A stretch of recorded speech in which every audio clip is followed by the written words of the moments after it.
কুত্তারে জিজ্ঞাসা করিস যে কুত্তা তুই সেজদা দেস না কেন, কুত্তা তোকে বলবে আমারে আল্লাহ সেজদা দিতে বলে নাই, এই জন্য সেজদা দেই না। তোরে সেজদা দিতে বলছে তবুও তুই দেস না। খোদার কসম যদি কুত্তার জবান থাকতো তো কুত্তা তোরে বলতো তুই আমার চাইতো নিকৃষ্ট, আমার চাইতো নিকৃষ্ট, আমার চাইতো নিকৃষ্ট। কুত্তায় তোরে বলতো বেটা, কুকুরে তোকে বলতো, কুকুরে যদি কুত্তার জবান থাকতো ও বলতো আমি সেজদা এ কারণে দেই না, আমাকে আল্লাহ সেজদা দিতে বলছে। আল্লাহ কুকুরকে সেজদা দিতে বলছে? শুকরকে আল্লাহ সেজদা দিতে বলছে? গরুরে আল্লাহ সেজদা দিতে বলছে বেটা? তো এই কারণে সে সেজদা দেয় না। তুই নাফরমানকে তো সেজদা দিতে বলছে বেটা, বলো না বাপ। মুসলমানের ঘরে ঘুমাও কেমনে, ইমানদারের ঘরে ঘুমাও কেমনে? নিজের মুসলমান বলো, কোন লজ্জায় বেঈমানের চুল রেখে মুসলমান বলস কেমনে বেটা? শরীর নাপাক, পেশাব করে একবারও টয়লেট পেপার ব্যবহার করো না, পানি ব্যবহার করো না, এমন নিকৃষ্ট নাফাক, এমন দুর্গন্ধওয়ালা অপদার্থ নিজেকে মুসলমান বলস কেমনে বেটা? বল বেটা। শেষ হিসাব, আমি যদি আর কোনোদিন আসতে না পারি, একবারই আসলাম, একবারই আসলাম, একবারই বলে গেলাম বাপ, একবারই বলে। আত্মপরিচয় চেনো, তোমার জন্য আমি আটকাবো না, আমার জন্য তুমিও আটকাইতা না। তোমার রাত তোমার কাছে, আমার রাত আমার কাছে। তোমার সূর্য তোমার জন্য ওঠে, আমার সূর্য আমার জন্যই ওঠে। তোমার আল্লাহ যিনি, আমার আল্লাহ তিনি। কাজে কেউ কাউরের জন্য আটকাবে না দুনিয়া, কিন্তু আখিরাত চলতে পারবে না। দুনিয়া তো আল্লাহ কাফির বেঈমানেরও আটকায় না বাবা।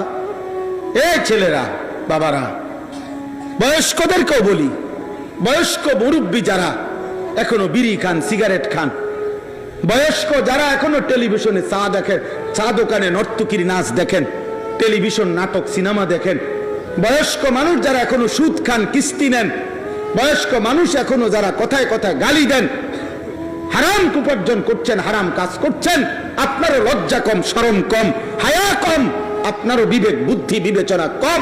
60 বছরও আকল এখনো যদি জাহান্নামের ভয় না আসে, আখিরাতের ভয় না আসে, কবরের কথা মনে না পড়ে, এই বুড়া চাচা, তাইলে আর কবরের কথা মনে পড়বে কোন বছর? বলো না বাপ, তুমি আমার বাপ, বলো। 60 বছরও কি একজন বয়স্ক মুসলমান ওনার আখিরাত মনে করার সময় হয় নাই? তো উনি এখনো বিড়ি খাবে, উনি এখনো টেলিভিশন দেখবে। ওফো,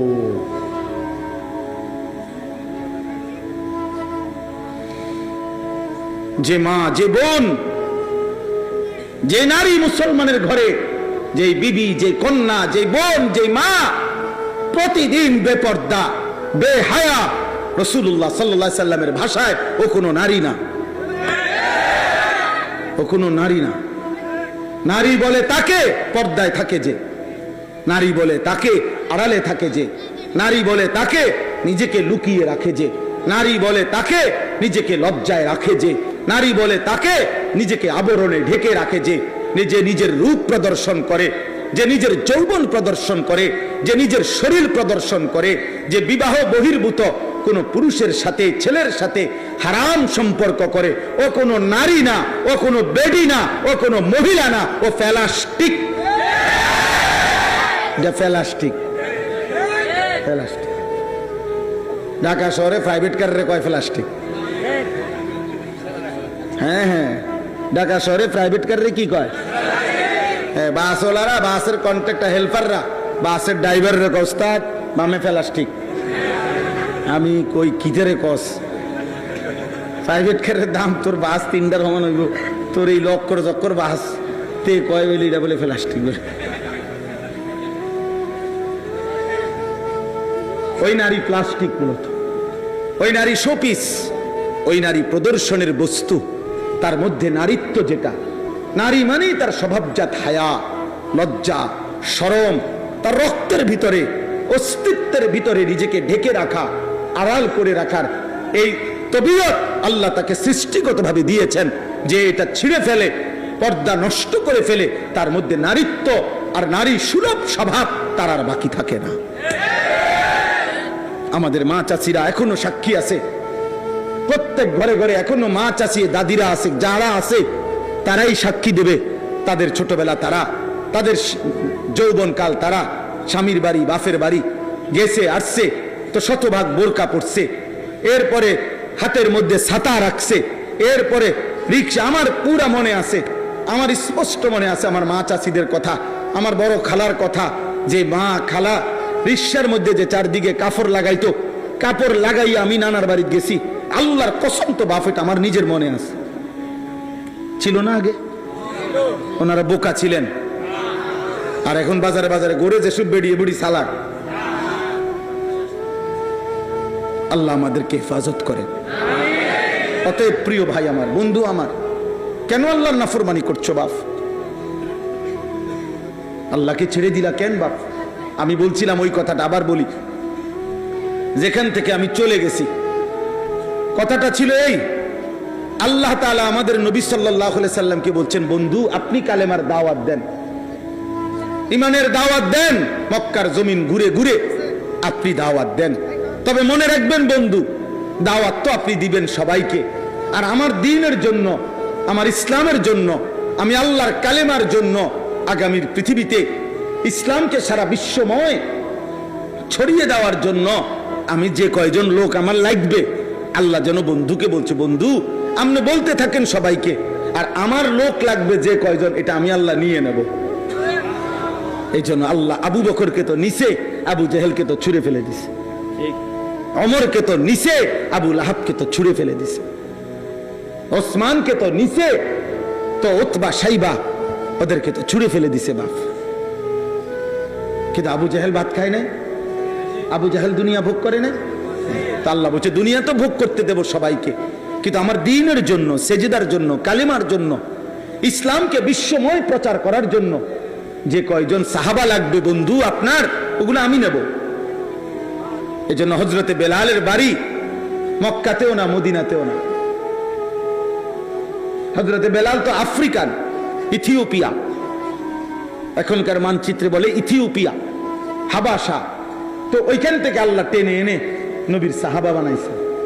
হযরত সালমান, ওনার বাড়ি তো মক্কা মদিনা না, পারস্য, ইরান, ওইখান থেকে টেনে এনে আল্লাহ মুসলমান সাহাবি বানাইছে। হযরত সুহাইব একজন সাহাবি ছিল, ওনার বাড়ি হলো রোম, মানে আজকের ইটালি,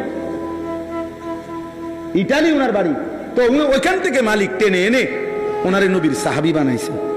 হযরত আবু যার গিফারি, ওনার বাড়ি মক্কা মদিনা না, গিফার গোত্র, আরবের বহু দূরের গোত্র, ওইখান থেকে টেনে এনে মালিক নবীর সাহাবি বানাইছে।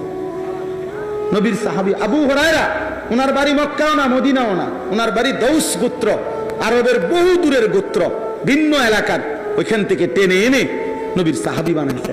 হযরত তুফাইল ইবনে আমর আদ-দাউসি, উনি মক্কারও না, মদিনারও না, অন্যখান থেকে এনে আল্লাহ তার সাহাবি, নবীর সাহাবি বানাইছেন। অথচ আবু জেহেল, আবু লাহাব জন্মের দিন থেকে নবী সাল্লাল্লাহু আলাইহি সাল্লাম যেদিন জন্মগ্রহণ করছে সেদিন থেকেই মুহাম্মদ সাল্লাল্লাহু আলাইহি সাল্লামকে আবু জেহেল, আবু লাহাব চিনে। সেদিন থেকে পুরাটা সময় দেখছে, 40টা বছর দেখছে।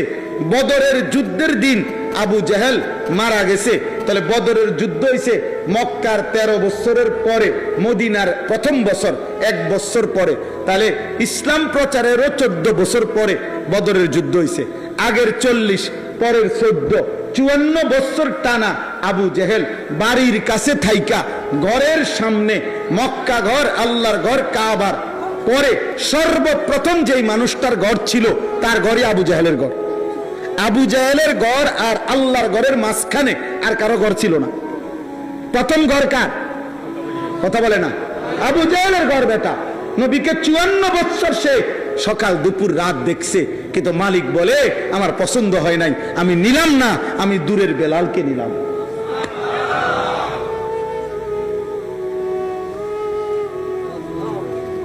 আমি নিলাম না। এই জন্য ছেলেরা মাতবরি করো না, আব্বা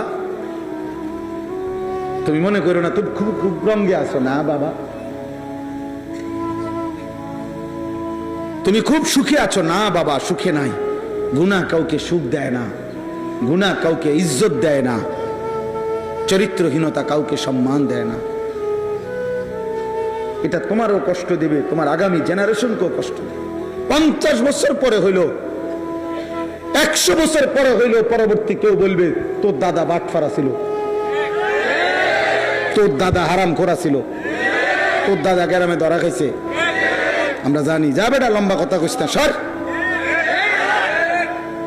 তাইলে তোমার আজকের পাপ তোমাকেও কষ্ট দিবে, তোমার আগামী জেনারেশনকেও লাঞ্ছিত করবে, অপমানিত করবে। তোমার গুনাহ তোমারে ছাড়বে না, আল্লাহর কসম গুনাহ ছাড়বে না। আমার জন্য না, তোমাদের জন্য গুনাহ ছাড়বে না রে বাপ। গুনাহ লাঞ্ছিত করবে, গুনাহ অপমানিত করবে, গুনাহ আগুন লাগায় দিবে, গুনাহ জাহান্নাম জ্বালায় দিবে, গুনাহ কবরে ধাউ ধাউ করে আগুন জ্বালাবে, গুনাহ তোমার দুনিয়ার জীবনটাও নিঃশেষ করে দিবে, গুনাহ তোমার বংশধরকেও বেইজ্জতি করবে। আজকের পৃথিবীতে আবু জাহেলের নামে কোনো বংশধর নাই, আবু লাহাবের নামে কোনো বংশধর নাই, ফেরাউনের কোনো বংশধর নাই, নমরুদের কোনো বংশধর নাই। ফেরাউন না ডুবে গেছে, যার বংশধর কি হইল? নমরুদে না ধ্বংস হয়েছে, তার বংশধর কই? আবু জাহেলে না বদরের যুদ্ধে মারা গেছে, তার বংশধর কই? আবু লাহাবের বংশধর কই? অতএব দোস্ত আমার, আমি অনুরোধ করছি, একটা মাহফিলের মূল মাকসাদ আমার দিলটা জাগায় দেওয়া, একটু হলেও বিবেক জাগিয়ে দেওয়া। এই জন্য বলছি মোবাইল বন্ধ করতে। বাবা, তুমি মনে রাখো, আগামী দিনে ইনশাআল্লাহ আমি একটা ছেলেকেও বলি, যদি কোনো দিন এই বন্ধুর কথা মনে রাখো, শুধু বাংলাদেশ না, ইনশাআল্লাহ আল্লাহর কসম, কোরআন সুন্নার আগামী দিনের বর্ণনা। নবীজি সাল্লাল্লাহু আলাইহি সাল্লাম কিন্তু কিয়ামত পর্যন্ত এই পৃথিবীতে শেষ কি হবে, ইসরাফিল কিভাবে ফু দিবে, ওই পর্যন্ত পৃথিবীর সমস্ত কথা তিনি বলে গেছেন, বলে গেছেন। আমরা নিজে হাদিস পড়ছি, নবী সাল্লাল্লাহু আলাইহি সাল্লামের একজন সাহাবী আবু যায়েদ আনসারী রাদিয়াল্লাহু তাআলা আনহু বলেন, মুসলিম শরীফের হাদিস, তিনি বলেন একদিন নবীজি সাল্লাল্লাহু আলাইহি সাল্লাম ফজরের নামাজের পরে মসজিদে নববীর মিম্বারে বসে আমরা সাহাবাদের উদ্দেশ্যে বয়ান শুরু করছেন। কখন? ফজরের নামাজের পরে। উনি বলছেন, কসম খোদার ভাইয়া, হাদিস আছে, নবীজি ওই দিন মাগরিবের নামাজের আজানের সময় পর্যন্ত শুধু নামছে, নামাজ পড়ছে জোহর আসর, আর ফজরের পর থেকে মাগরিবের ওয়াক্তের টাইম পর্যন্ত আল্লাহ রাসূল শুধু বলেই গেছে, বলেই গেছেন, বলেই গেছেন। নবীজির জীবনের লম্বা বয়ান এটা করছেন। তো ওই সাহাবী বলছেন, কি বলছেন এত লম্বা, মানে এই পুরা টাইম কইল কি? তো ওই সাহাবী বলেন, আল্লাহ নবী সাল্লাল্লাহু আলাইহি সাল্লাম সেদিন ইসরাফিলের ফু পর্যন্ত পৃথিবীর কায়নাতে কি কি হবে সবটা বলছেন। সাহাবী বলেন, আমরা কেউ কিছুটা মনে রাখছি, কেউ কিছুটা ভুলে গেছি, কারণ ফজরের পরে শুরু হয়েছে, মাগরিব পর্যন্ত মনে করেন 8 ঘন্টা, তো এত লম্বা ওয়াজ কি মুখস্থ রাখা সম্ভব? তিনি বলেন, আমরা কিছু তো ভুলে গেছি, কিছু মনেও রাখছি, কিন্তু সুবহানাল্লাহ, সাহাবী বলেন, কিন্তু এরপরে আমাদের অবস্থা হইছে, ওই যে মনোযোগ দিয়ে শুনে রাখছি, কানে তো শুনছি, দিলের মধ্যে তো জমা হইছিল, এবার যখনই পরবর্তীতে কোনো একটা ঘটনা ঘটতো আমাদের তৎক্ষণাৎ মনে পড়তো, নবী তো এমনটাই বলছেন। বুঝেন না? তখন না মনে হয়েছে ভুলে গেছি, কিন্তু ঘটনার প্রেক্ষাপট আসলে মনে হইতো যে হ্যাঁ, আল্লাহ রাসূল তো এভাবে বলছে। তাইলে আমার বলার উদ্দেশ্য হলো, নবী সাল্লাল্লাহু আলাইহি সাল্লামের এই বর্ণনা কিয়ামত পর্যন্ত যা হবে, এই বর্ণনার আলোকে আগামীর বর্ণনা এটাই যে ইসলামের বিজয় হবে। বিশ্বাস করুন, আগামীর বর্ণনা এটাই। আগামীর সময় মাহদী আসবে, দাজ্জাল বের হবে, হ্যাঁ, সারা পৃথিবীময় মাহদী ঈসা আলাইহিস সালাম আসমান থেকে নেমে আসবেন, পৃথিবীময় কালেমার পতাকার বিজয় হবে, সারা বিশ্ব একসাথে আল্লাহর খেলাফত, ইসলামের খেলাফত মাহাদির নেতৃত্বে প্রতিষ্ঠিত হবে। আল্লাহর কসম, নবী বলছে যদি তোমাদের শুনো যে কিয়ামতের আর একদিন বাকি, আর একদিন, তাহলে ইয়াকিন রাখো উম্মত মাহাদি আসবে, ইসলামের বিজয় হবে, পতাকা উড়বে, ইসরায়েলের শেষ ইহুদি কুত্তাটাও হেরে যাবে, পৃথিবী থেকে ইহুদি নিশ্চিহ্ন হবে, ফিলিস্তিনও টিকবে, গাজাও টিকবে, মুমিনের বিজয় হবে ইনশাআল্লাহ, ইনশাআল্লাহ, কসম আল্লাহ। আমি যদি একটা লাইন বলতে চাই, ইনশাআল্লাহ আমি বুঝাইতে পারবো। আমার জিন্দেগির পড়ালেখা আছে এই বিষয়ের উপরে, আমি কিশোর নওজোয়ান এবং এই বিষয়ের উপরে আলহামদুলিল্লাহ পড়ি সারা দিন রাত। তাইলে ইসলামের বিজয় হবে এবং উপযুক্ত পরিমাণ নওজোয়ান মুসলিম যুব সমাজ, ইমানদার যুবক আল্লাহর দ্বীন বিজয়ের জন্য শুধু বাংলাদেশ না বরং সারা পৃথিবীময় ইসলামের বিজয়ের জন্য, মাহাদির সৈনিক হওয়ার জন্য যে পরিমাণ সৈন্য দরকার, মুজাহিদ দরকার, ইমানদার যুবক দরকার, আল্লাহ সেটা ঠিকই নেবে। কিন্তু ওই যে দোস্ত, আমি হাত জোড় করে বলি ভাই, যদি তোমারে না নেয়, আমার আব্বা যদি তোমারে না নেয়, মালিক তো আগেই বলছে, সেদিন নবীরও বলছে, বন্ধু আপনি তো দাওয়াত দেন, জানে ওনার আমি নেমু, তা আবু বকরকে তো আমি আল্লাহই নিছি, আবু জেহেলকে আমি নেই নাই। তোমারে যদি না নেয় তখন কি হবে বাপ? তুমি যে এক ওয়াক্ত নামাজ পড়ো না, তো তোমারে কেমনে নিব? তোমার মালিক তোমার উপরে খুশি হবে কিভাবে? সাহাবায়ে কেরামের 14 বছরের ছেলে, স্পষ্ট হাদিস আছে, হযরত রাফি ইবনে খাদিজ, জুনদুব ইবনে সামুরা ইবনে জুনদুব রাদিয়াল্লাহু তাআলা আনহুমা যুদ্ধের ময়দানে, বদরের যুদ্ধে ওনারা একজনকে তো পায়ের বুড়া আঙ্গুলের মধ্যে ভর দিয়া নিজের একটু লম্বা দেখাইয়া যুদ্ধে শরীক হয়ে গেছে, বয়স কম, 15 বছর কিংবা তার চাইতে কম। আর আরেকজন রে উনি খেয়াল কৌশল এটা বুঝে নাই, উনি স্বাভাবিক দাঁড়াইছে দেখে ওনার সাইজে ছোট মনে হয়েছে, আর ফিরাই দিছে। উনি ওনার বাবার কাছে, এই সাহাবি, এই ছেলে কিশোর সাহাবি ওনার বাবার কাছে বলছে, আব্বা আমারে তো নবী ফিরাই দিল, আপনি নবীকে বলেন ওরে যে নিছে, আমি ওর লগে যদি কুস্তি লড়ি আমি ওরে হারাই লইতে পারবো, আমার শক্তি বেশি, আমারে কোন নিতে কোন।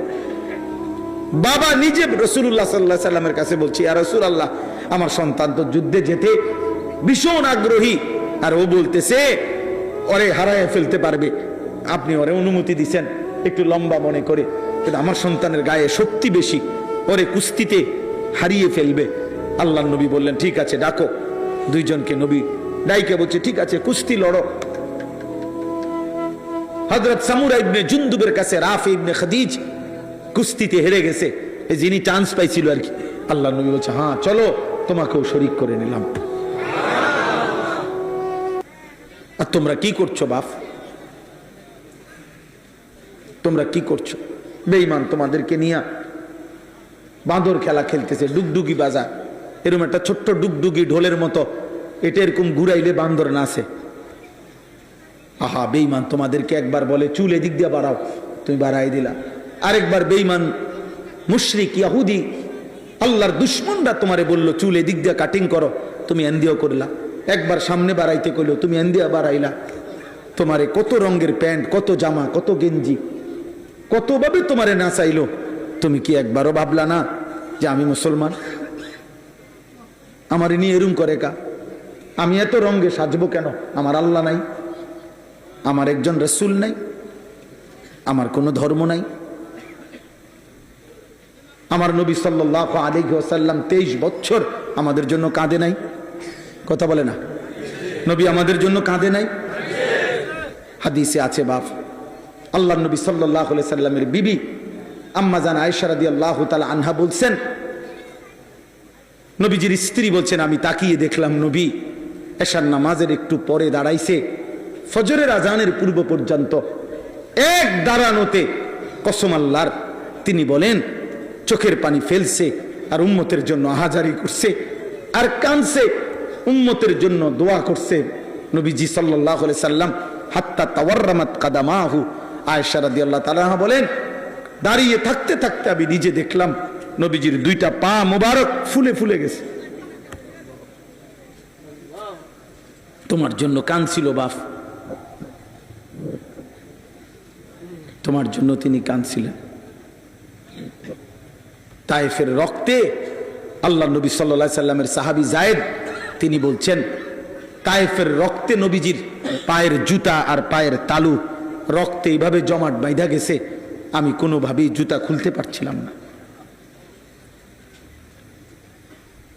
উহুদের দান শহীদ করা রক্তে মাখা শরীর নিয়ে বেহুশ হয়ে নবীজি গর্তের মধ্যে এতটা লম্বা সময়, উহুদের যুদ্ধের দিন নবী দাঁত শহীদ কইরা রক্ত মাখা শরীরে বেহুশ হইয়া গর্তে পড়ে গেছিলেন।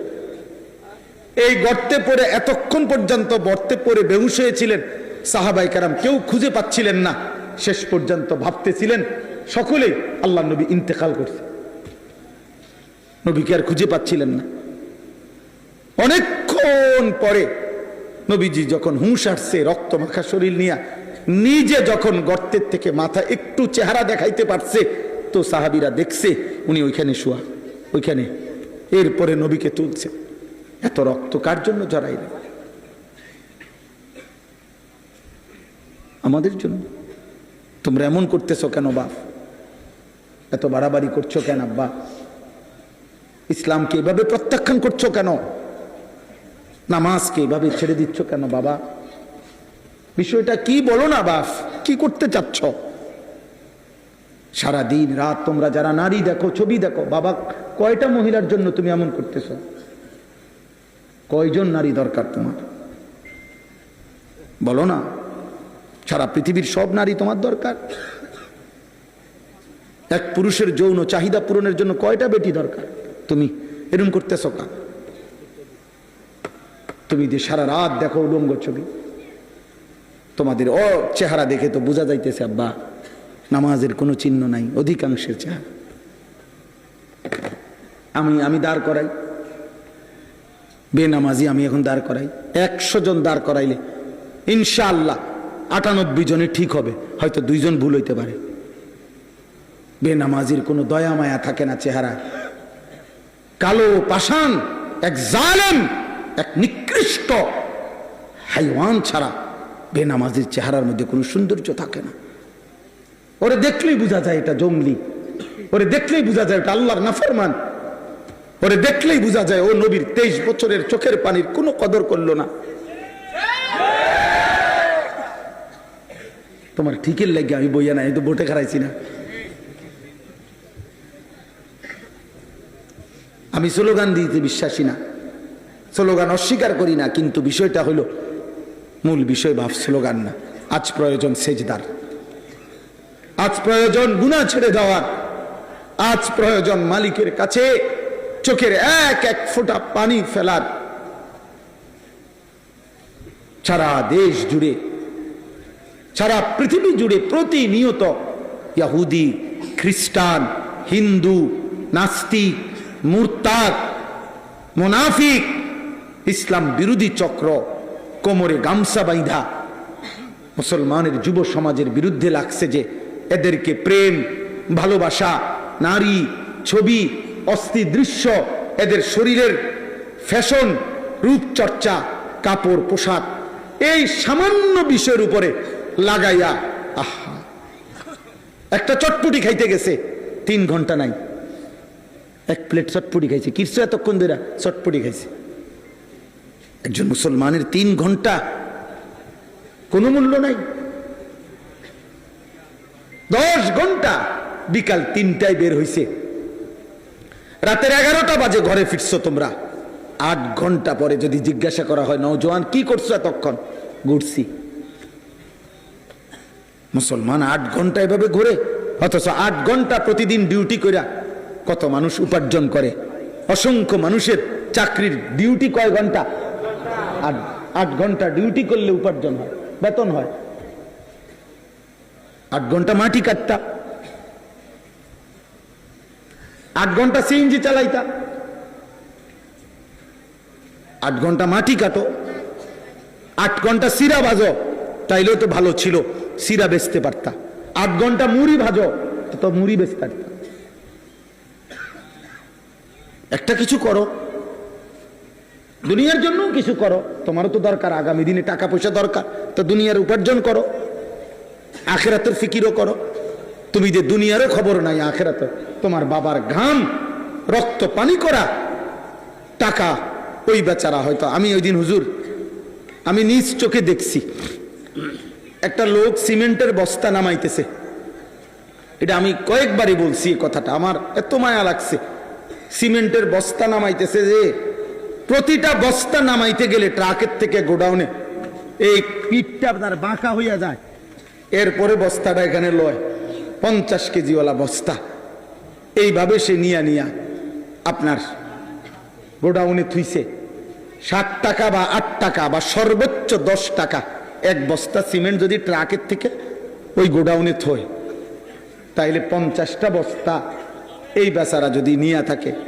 আমি তাকায় দেখছি একটা বস্তা ফালাইবার পরেই এই ছোট্ট একটা গামছা কোমরের থেকে খুললে এটা দিয়ে ঘাম, তার শরীরটা ঘামগুলো মুছতেছে। এ মুছতে মুছতে আবার আরেক বস্তা নিছে। এইভাবে 50 বার হয়তো